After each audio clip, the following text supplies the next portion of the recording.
జయశంకర్ భూపాలపల్లి జిల్లా రేగొండ మండలం కొడవటంచ గ్రామంలోని శ్రీ లక్ష్మీ నరసింహస్వామి ఆలయానికి పూర్వ వైభవం తీసుకొస్తానని భూపాలపల్లి ఎమ్మెల్యే గండ్ర సత్యనారాయణరావు అన్నారు.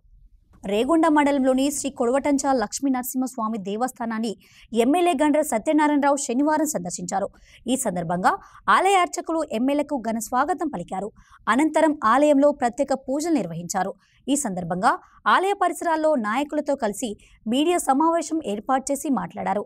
ఎంతో మహిమ కలిగిన పురాతన దేవాలయం కొడవటంచ లక్ష్మీ నరసింహస్వామి దేవాలయం అన్నారు.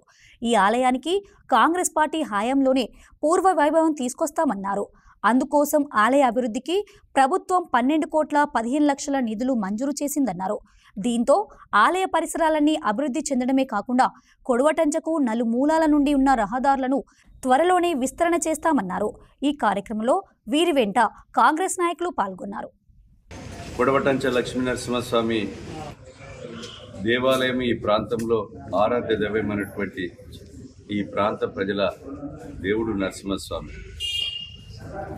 ఎన్నో సంవత్సరాల నుంచి ఈ రాష్ట్రంలో దేశంలో ఎక్కడ కూడా నరసింహస్వామి భూమి మీద ప్రతిష్ఠ చేసినటువంటి వెలిసినటువంటి దేవాలయం కేవలం కొడవటంచలోనే ఉంది. నాకు తెలిసి నేను ఎన్నో దేవాలయాలు తిరిగినా కానీ నరసింహస్వామి దేవాలయాలు ఎక్కడ పోయినా మీరు ఒకసారి చూడండి.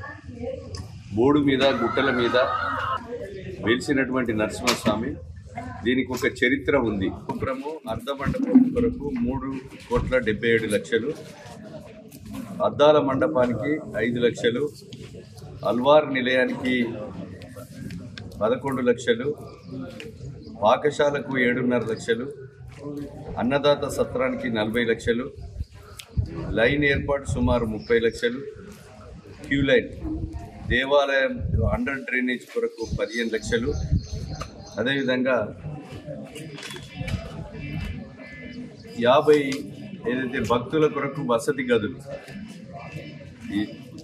5,50,00,000, దేవాలయం చుట్టూ ప్రహరీ గోడ నిర్మాణం 50 లక్షలు, భక్తులకు నీటి వసతి కొరకు హై వాటర్ ట్యాంక్ OHSR నిర్మాణం 30 లక్షలు, ఆఫీస్ బిల్డింగ్కు 50 లక్షలు, అర్చక క్వార్టర్స్ 50 లక్షలు, రేగొండ ఎక్స్ రోడ్లో గల ఆర్చ్ గేట్ నిర్మాణం బ్యాలెన్స్.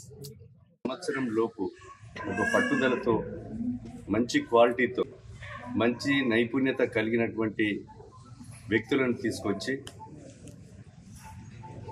ఇది గర్భగుడి కానీ మండపం కానీ ఈ యొక్క పనులని కూడా చేపట్టడం జరుగుతుందని తెలియజేస్తూ